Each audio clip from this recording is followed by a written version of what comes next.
Hey, everybody, and welcome back to the Duke Wisdom Podcast. It's Ben McCormick here with Clinton Weaver. We're going to talk about Duke and Carolina, and probably the least stressful Duke Carolina game of my time as a Duke fan, at the very least. I mean, when I consider what I think about when I think Duke Carolina, it's close games, it's stress, it's the 2022 Final Four game that almost had me passing out on the living room floor. It's game winners. It's things like that. But this Saturday it was a absolute butt kicking. That's what it was, and it was 2 hours of sitting back, crossing my feet up on the couch. This team didn't give me a lot of reasons to worry on Saturday. Didn't give anybody a lot of reasons to worry, but Tar Heels sure did. They gave their fan base a lot of reasons to worry. If they weren't already worried, they certainly are now.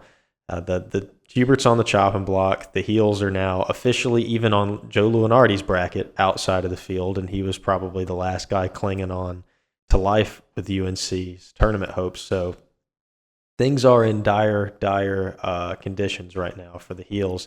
But if you're Duke, you're feeling pretty good about yourself, I think, at the moment, right? This is the biggest home win in the rivalry for the Blue Devils since 2010, John Shire's senior night, when they won by 32. I honestly, truly thought they were going to break that 32 for most of this game. That ultimately faltered there at the end in the last 9 minutes of the game, and we'll talk about that last 9 minutes. But overall, a fantastic effort by Duke and a pretty subpar effort by the Heels. Good weekend to be a Blue Devil, huh, Clinton? I was lucky enough to get tickets at the 11th hour from a friend of mine who only took modest advantage of me financially. So yeah, it was a great win, and just the first half, of course, couldn't have gone any better. The defensive intensity, the connectedness of the team. Carolina was completely flummoxed. They couldn't do anything, and it was a beautiful sight to behold. Well, part of me thought that, like, at the very beginning, I was thinking, okay, so Duke's pretty young. Are they going to be able to? I don't know. I mean, I've seen the 2022 team, for instance, right? They were young and they came into everything thinking this is the biggest thing in the world. And you could see the nerves on them. Like, they wore the nerves. But this team did not. I mean, they came in there and they played that game not like they were playing Carolina, but like they were playing a 13-9 team that needed a butt whooping. Like, that's what they did, and I'm glad they did that. I'm glad they treated it the way they did. It didn't seem like a bigger moment to them. It just seemed like business as usual. And for the Heels, though, it looked like a bigger moment because even though Carolina struggled this season, ultimately they've been pretty close in most of their games. But in this one was tough for them because they from the jump looked like they didn't want to be there. No desire whatsoever to be in Cameron Indoor Stadium, and it showed for 31 minutes. They looked scared. They rushed passes. They took bad shots, and a lot of that's Duke's defense. You got to credit Duke's defense for that. But I think on the flip side of that, you have to be like, Carolina just didn't show up. They just didn't show up to play. Like, I've seen UNC now lose 10 times this season, but 9 of those times, or maybe 8 of them, because they didn't do that well against Auburn, but probably 8 of those times, they were right there in the thick of that game. Like, they were making runs. They were active. They at least looked good for stretches. Now, outside of the last few minutes of the game when Duke sort of stopped trying, Carolina looked horrible. I mean, just absolutely horrible for 31 minutes. They looked acceptable for for 4 minutes, and then pretty okay for the last 5. But it really didn't matter because Duke wasn't putting its best foot forward during that time. But I mean, what did you think about Carolina's performance? Because I think that it was worse than anticipated and worse than they've looked all year. Well, I think they did show up, and they were extremely small compared to Duke. It was very evident looking at them on the floor. And our defense was just suffocating, smothering. I know the tendency is to focus on the offense, but it was the defense that impressed me the most. Um, and then they were just outsized. I don't know why Hubert was starting 4 guards, but he did. Thank you, Hubert. And so the largest of those 4 is what, 6'3"? 4-guard lineup against the tallest team in the country, are we? I think we are. Yes. Okay, yeah, maybe not a good choice, Hubert. The only thing that concerned me was toward the end, Drake Powell showed that he might have found a little something there. He was the only guy with size who was getting to the rim. But they couldn't move the ball. Cadeau kept getting picked off by flag. Malik comes in, first thing he does, steal the ball. And we're shooting dunks and layups at the rim. We were so much bigger than they were. And the moment was too big for them. I believe last episode I said that if I were Hubert Davis, I would have gone with the ultra small lineup. I would like to rescind my comment on that because obviously that wasn't going to work. Not that Duke utilized Kaman Malawach the way they should have. They really didn't. And we'll talk about that more in a minute. But when you look at the positional differences, like you said, R.J. Davis, because consistently it was like Tyrese Proctor on Cadeau or Davis. And then sometimes it was like on the other side of the floor when Duke's on offense, Cadeau would be guarding Proctor or Sion James, which in itself is a horrible mismatch. Then you had R.J. Davis trying to guard Con Knipple. Con's got like 8 inches on R.J. Davis. That is a rough matchup for that dude, and R.J. played horribly. Like in a total sense, he had an okay offensive output game, 12 points, I guess if you want to call that okay. But he really struggled defensively. Duke's just too big for him. There's not a single player on Duke's team that he can really effectively guard, besides maybe Spencer Hubbard. I don't know, though. Hubb's pretty good. But like RJ just didn't have it going. And offensively in the first half, Duke switches everything defensively, which when Malik Brown's in the game, I'm thinking, that's still, I have faith in him to stay in front of R.J. Davis. But when you look at that first half, when Malawach is in the game and they're switching everything, in my brain, I'm thinking, R.J., take him. Like, I've seen R.J. Davis take Duke centers off the dribble for years. Take him straight to the rack. Take him with confidence. He looked like he didn't want any part of trying to take Malawach off the dribble for the most part, and so he didn't really try until the second half, and I was kind of stunned by that, but maybe it was just the imposing size that Davis thought, I take this guy off the dribble. You've got a weak side defender there with Cooper Flagg. You've got, or Malik Brown or whoever it may be, and so he's kind of deterred from trying to take him off the dribble, and so a lot of the times Carolina just ends up getting these bad shots, or they force these horrible passes to try to get around Duke's length and size, but they just weren't able to do it. One thing you have to say about Armando Bacot is that he was very good at rubbing people off of screens and creating a pathway to the basket for the Lilliputians. And no such thing was happening in this game. There was no path to the basket. And Duke did not make the too small gesture. They didn't have to. It was abundantly clear they were too small. We don't need to flaunt it. And I'm very optimistic about the rematch in Chapel Hill. I think it's going to be more of the same. I don't think they have an answer. So I had a bit of a debate with my parents. They were both a split house on this because I think following the game, look, I was non-stressed. I was happy, as always, when you get a rivalry win. But I think part of me at the end of this game, looking at a 17-point win, was like, I don't know, that doesn't look right to me because that doesn't tell the story of the game. Like, part of me either wants to have my heart ripped out and stomped on and then end up winning the game still because those are fun. Or just full on if you got the foot on the neck, press down. You know what I'm saying? Like Duke was up 30-something points, and they kept their starters in the game even, but ultimately let Carolina get a lot of leeway in those last 9 minutes. That game became a lot more interesting than I think it. Well, not that the game was ever in question. It certainly wasn't in question. But the margin of victory only being 17, I was just kind of like, come on, man. There was a little bit of me that was disappointed that they didn't break John Shire's senior night record. That might be a little ridiculous of me to think, but that's where I was. It's always when you have this national championship mentality, it's always how can you be better? And I think they had upheld this standard of excellence for about 31 minutes, and then they sat back and went, oh well, for the last 9.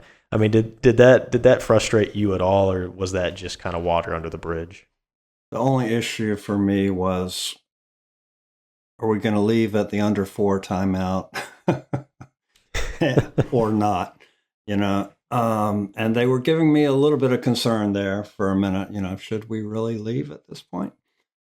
But no, I'm not freaked out about it at all. I don't, aside from Drake Powell, I don't think Carolina found something that's going to carry over to the next one. Yeah, they got up 32, I believe, at one point. I think Shire's record is 33. And I was texting my brother saying, this is the record. Looks like the record's in danger. And then all of a sudden it wasn't. They didn't have a single field goal from the 9:06 mark, he said, until 51 seconds to go. So that's about an 8-minute stretch with no field goals. But I can't get worked up about that, man. We beat the crap out of them. And yeah, so 17, I'm fine with 17. You said they were going to win by 7. I said they're going to win by 12. They won by 17. Hey, we should all celebrate that and look forward to the next SmackDown. This is why you're on the podcast, Clinton, because my pessimism needs optimism to lift it up. That's why you're here. Otherwise, it would just be dreary me talking for 30-something minutes every single time.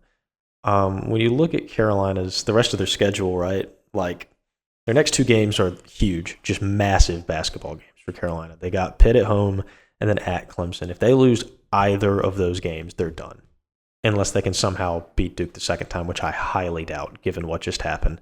So if you're hate watching to see if Carolina's going to miss the tournament, like a lot of Duke fans probably are, these next 2 games are huge. Lose one of them, you're done, pretty much, because what are you, 19-12? Then even if you win out against like State and Syracuse and Virginia and Florida State and Miami, which who knows if they even will. They play at Florida State. That's a game that they could potentially lose, even though Leonard Hamilton just announced that he was going to retire at the end of the year. But that's a game they could lose. They barely beat State last time they played them. Who's to say that they'll do it this time? There's a lot of question marks, and I think that the path to the tournament is pretty bleak for UNC at the moment. Like, I think it's ridiculously a low chance for them to make it. And really their only path is to upset Duke in the Dean Dome. And barring a catastrophic fall off from Duke, that's not going to happen. Now, if you're Duke, this win is nice and it feels good. But what does it actually do for you? I mean, not a lot. It was good to get Malik Brown reintegrated into the lineup. And honestly, I think it was good for them to put up an effort that was convincing, because the previous 2 games were not, against Wake Forest and NC State. Like, I didn't feel that great about them, those 2 games. I felt fine because they won, and like Cooper Flagg was amazing. But team effort-wise, they left a little bit to be lacking in those 2 games. And I think they really picked it up in a big way against Carolina. And so they're going to look to carry that over and that momentum over into these games. They got Syracuse on Wednesday. I'm not concerned about that one even a little bit. But the biggest game they probably have left on their entire schedule is Clemson on Saturday. It's at Clemson. That's a game you thought they were going to lose preseason. And Clemson still is only 1 game back of Duke. So, like, theoretically, if Clemson beats them, they would actually have control of first in the ACC, which is kind of crazy to think, because Duke has started ACC play 11-0, and like, how many times are you ever at risk with even 1 loss to lose that first place lead? Well, you are. I'm not saying Clemson's going to run the table even if they do beat Duke or whatever. Like, they probably won't. But it's a big game, and you don't want Clemson to feel like they have the opportunity to really take a big step forward here. I think Clemson should be ranked this week. I think that was a pretty big miss by the AP voters to keep them on the outside looking in. So that should be a top 25 game for Duke. It won't be. But I think that this one's huge, and Duke needs to do a good job of making sure Clemson knows where it stands. Well, I would rather that Clemson get its big W against UNC, and I think that's certainly more likely. I couldn't help but notice that the UNC fans were, after the game, they were crowing about the fact that they had, quote unquote, won the second half. And so grasping at straws a little bit for moral victories. They were even talking about we won the final three quarters. Okay, I don't believe the game is played in quarters, but have at it, fellas. If that makes you feel better. But yeah, I don't see a lot of obstacles left for Duke. There's Illinois, of course, in the Garden, but I think that's the W. UNC in Chapel Hill and Clemson on the road. Those are the three big ones. I think they'll be focused and ready to go on Saturday. I'm encouraged. I'm optimistic. And, another thing, I don't think it's a negative if they run the table. I know I've said before a loss can be a good thing, and it can help refocus a team. But I've kind of changed my mind now. I'm perfectly okay if they want to go ahead and run the table. And Carolina's path is probably going to be to run the ACC tournament table like NC State did last year. That's probably going to be the only way they get in. Well, I mean, if they run the table and 20 and 0 it and here in the regular season, that's pretty good for us because we get another T-shirt out of that, and that's pretty cool. And that's doing something. I mean, 20 and 0 is doing something. It really is. Never been done before. No, it hasn't. But speaking of some Carolina reactions, I did see some that, obviously they always result to the same crutch. That is, oh, well, more national titles, more Final Fours, head-to-head. Even though if you go to the head-to-head for like the past 5 decades, Duke has the series lead. But we push it back to 1950, I guess. But like they love bringing up those numbers. And I had to fight every urge in me to reply to that and just be like, that's great, man. If those more national championships earn you 18 more points in every game, that might have mattered this weekend. But who cares? Because it didn't help you out very much. But it's funny seeing the meltdown, and it's funny because a lot of the times the anger is directed at Duke when Carolina loses the rivalry game, but I don't think that was much of the case. It was the case for some fans, but I think for a lot of them, their anger got directed at Hubert Davis, whom they kind of want out the door right now. And a lot of people want out. That's the hot button issue right now. Everybody talks to me. They ask me the same question. They're like, do you think that Hubert Davis is going to get fired? We've addressed that issue many times.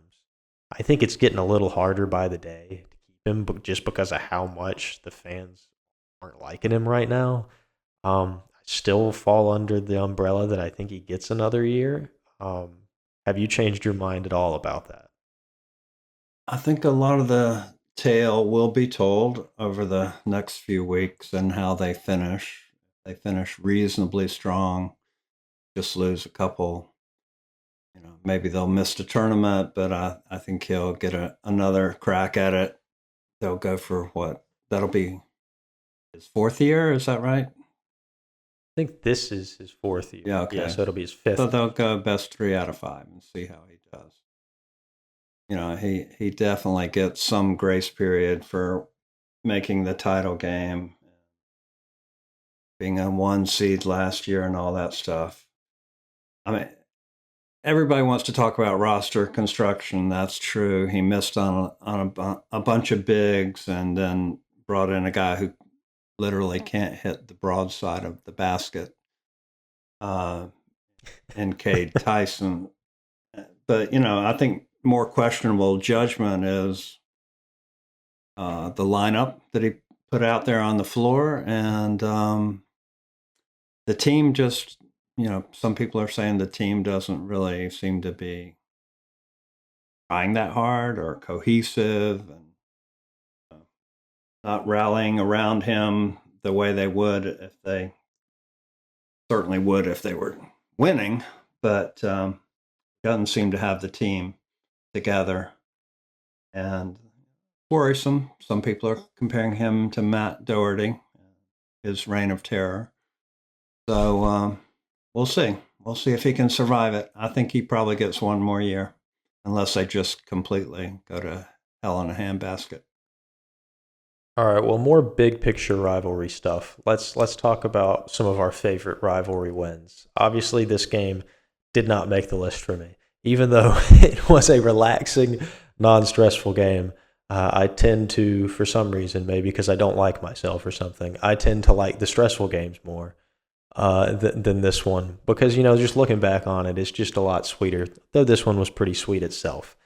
I think for me, and we talked about this in the preview episode, and I think you're going to have a similar answer. The 2020 game was ridiculous for so many reasons. Because one, it had the threat of losing to like the worst Carolina team ever, and then the comeback, the initial comeback, the brilliance of Trey Jones, the ridiculous play to throw it off the front of the rim, get the ball back, drill the shot, a John Shire idea, might I add. Force overtime, go into overtime, almost replicate the exact same play, only to miss it, and everybody's hearts sink at one moment, only for Wendell Moore to pick it right off the floor and put it into the basket. I mean, it was beautiful. It was beautiful in so many ways. The jerseys weren't, but it was beautiful. And you know what? Actually, I'm gonna run back on the jerseys. The jerseys weren't great, but I think they get an unnecessary amount of hate. I think the Duke ones get an unnecessary amount of hate. I don't really like the Carolina logo, but the Duke ones, hey, I've got that jersey hanging in my closet, and I've only worn it like twice, but that doesn't mean it's bad or that bad. It's not great, but I want to push back. I don't know. I mean, it could be worse. There are worse jerseys, but that one's pretty high up for me. I think 2012 Austin Rivers, that one's pretty high for me. That shot, funny story about that one actually is, they're down like double digits at halftime or whatever, and I'm pretty young when that game was played, and so I went to bed. I went to bed at halftime. I woke up the next morning, and my dad tells me what happened. We put on SportsCenter. I've relived the moment a million times, but I actually didn't watch it happen live, which is really sad. But nonetheless, that one's got some good memories connected to it. I think another one that I want to put at three I'm going to briefly mention. 2016, they win by 1 point against eventual runner-up Carolina. Derek Thornton, Duke legend, had a block at the buzzer for that one. 2015 overtime win in Cameron, Tyus Jones was amazing in that one. And 2017 ACC tournament, the semifinal win. And a specific moment that always comes to my mind is Harry Giles on the break. The lob dunk that he had, I was jumping up and down in my house when that happened. Well, 2020, of course, is a great one, and it's amazing that Tyus or Trey was that he actually practiced that shot. That he practiced hitting the rim. That's crazy. That's amazing. He was ready for that moment. A couple that go back in the Wayback Machine for me would be Gene Banks in the lane with the floater. Tinkerbell was his nickname, and that was a game winner. And then a really crazy game with Duke and Carolina. It was 7-0 at halftime because Dean Smith decided he was going to stall. And that is the game where the chant airball originated because Rich Yoniker shot and missed everything. One of the few shots that Carolina took during the first half. So it ends up 7-0 Duke at the half. And then Dean reverses course, second half, decides to play regular basketball. And he loses 47-40. That was just a beautiful outcome because who was responsible, Dean, for that loss? You were, because you held the ball for 20 minutes, which is utterly boring basketball, by the way. So, that one was quite memorable. That's almost like the 12-10 loss to State, but that's a different rivalry. 47-40. There's poetry in basketball sometimes. There really is. You couldn't have wrote it better if you wanted to, I think, on that one. But let's talk about some contemporary Duke Carolina. Let's talk about specifically the performance of Duke's players. on Saturday. So first of all, I want to start with the guy that came back, made his comeback, Malik Brown. Scores 2 points, obviously never really an offensive threat, but he is so important defensively, and we mentioned on the preview episode just how important he was going to be defensively playing against Carolina because Carolina is so fast and small, and Duke wanted to have the ability to switch everything. It turned out they maybe didn't need Malik Brown to switch everything, but he certainly helped while he was on the floor, and it looked like he hadn't missed a beat, really. And his passing is severely underrated. He sees the floor so well. He makes those connecting passes to his teammates.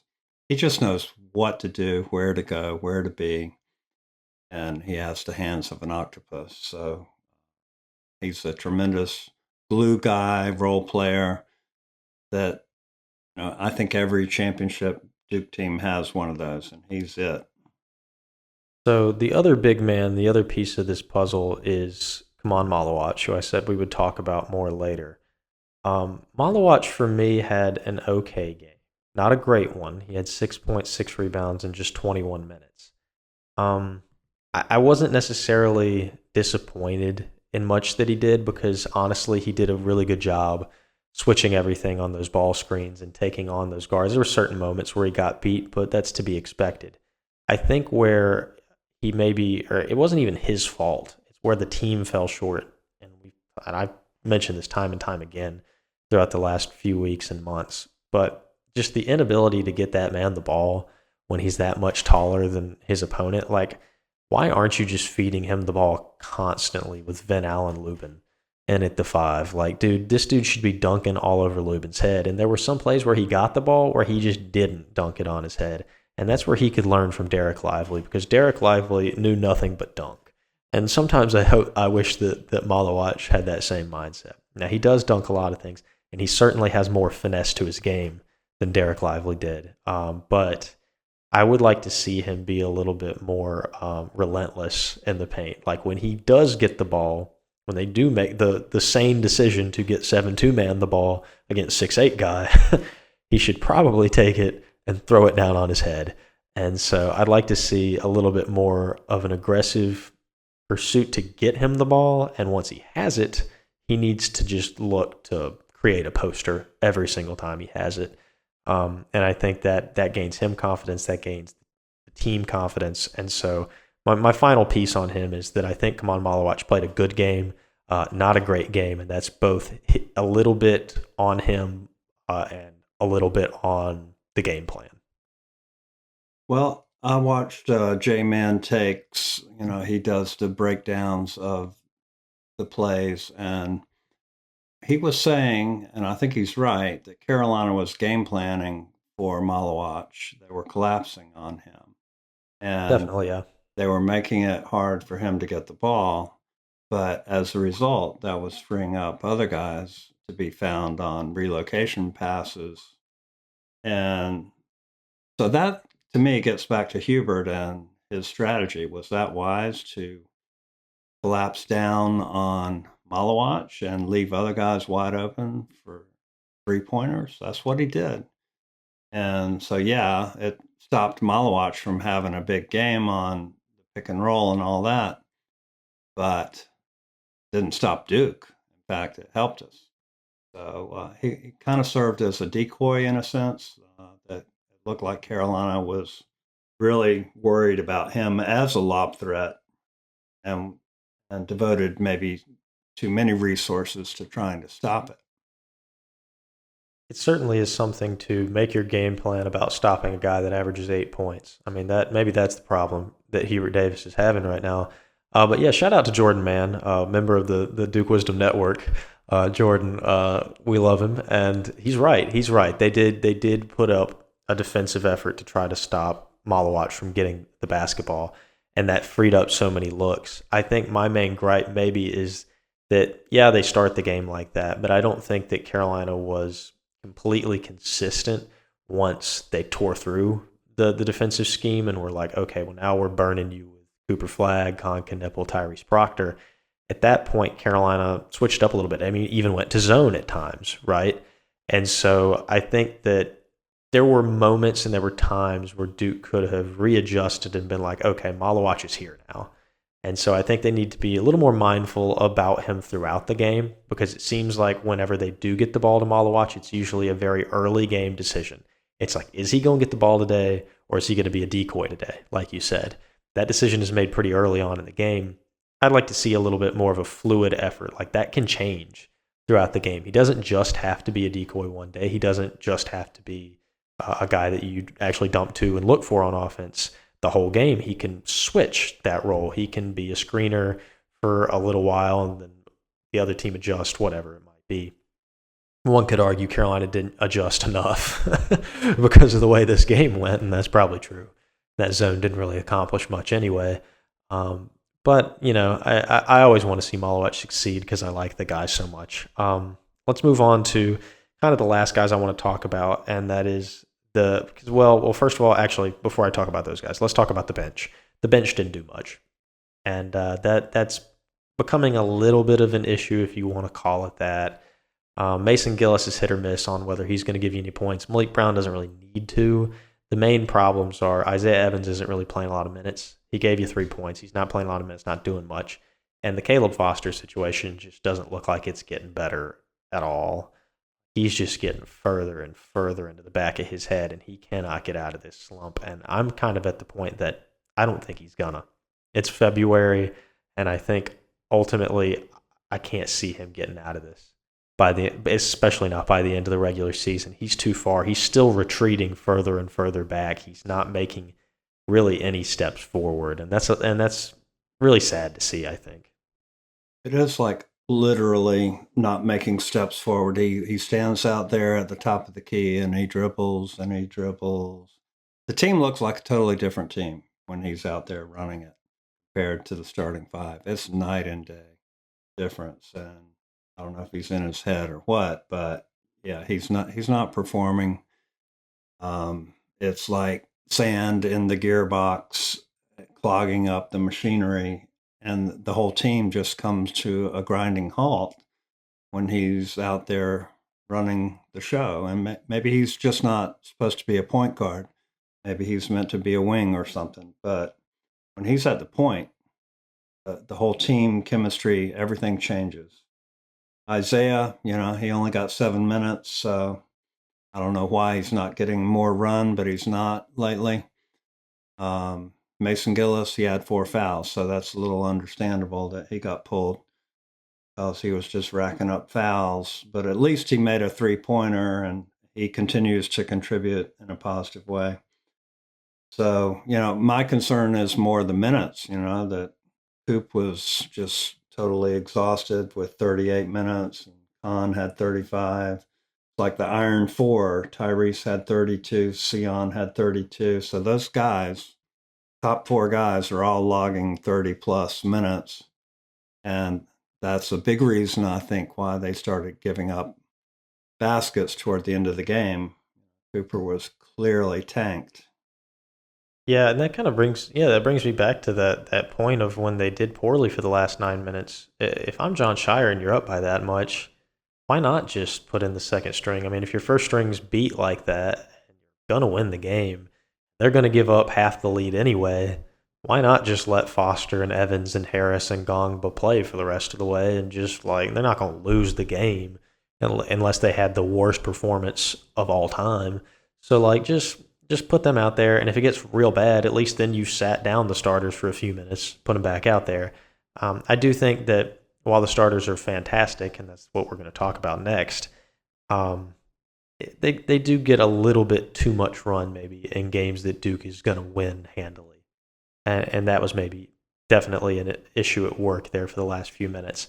But talking about those 4 guys, Cooper, Khan, Sion, and Tyrese, they outscored Carolina by themselves. Just the 4 of them, 73-70. And so, and I think I've probably mentioned multiple times on this podcast that if Duke ever gets Con Knipple and Tyrese Proctor to play well in the same game, there's literally zero chance they're going to lose. Well, it happened. 22 points for Con, 17 from Tyrese. That's what I'm talking about. And that game was never in doubt. Those 2 guys can get going at the same time on a consistent basis. the upside for this team is scary because Cooper's going to do what Cooper's going to do. He's the National Player of the Year front runner. He continues to impress and do a little bit of everything. He's amazing. Can't sing his praises enough. But I think Duke's championship ability really boils down to the next three guys. It's Khan, Tyrese, and Sion. How much can they do on both the defensive end and the offensive end? How much of the load can they take off of Cooper's shoulders on a nightly basis? Because if they can take a lot of it off, like they did against Carolina, yeah, Cooper put up the numbers, but I don't think he was feeling the pressure like he had to go out there and win that game like he did in the last two. And so the more often they can do that, the more likely Duke is to be a championship team this year. Well, I think for the rematch against Carolina, maybe that's a good idea. We'll go 4-on-5 and give Hubert a chance because we only beat him by 3 with those 4 guys. Might keep it close in Chapel Hill. So, yeah, that's definitely a recipe for success. And we were just hitting on all cylinders. It was a thing of beauty. It's not going to be that way. It was really unexpected. It's not going to be that way every game. But coming off of Wake and State, who saw that coming? Nobody. They met the moment. I was worried that they were going to be nervous. I was personally tearing my fingernails off pregame,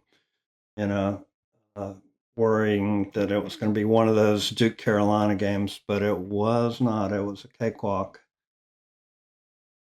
and they were ready. They may be freshmen, but they definitely met the moment. They definitely met the moment, and they provided Duke fans with a happy experience. And I know that people are more likely to listen to podcasts after wins, so welcome to all of you optimists out there. Thank you for listening. As always, make sure to subscribe or follow the podcast wherever it is you are listening. Follow Duke Wisdom on Instagram, Twitter, and Blue Sky, and we will talk to you guys later about Syracuse and Clemson basketball.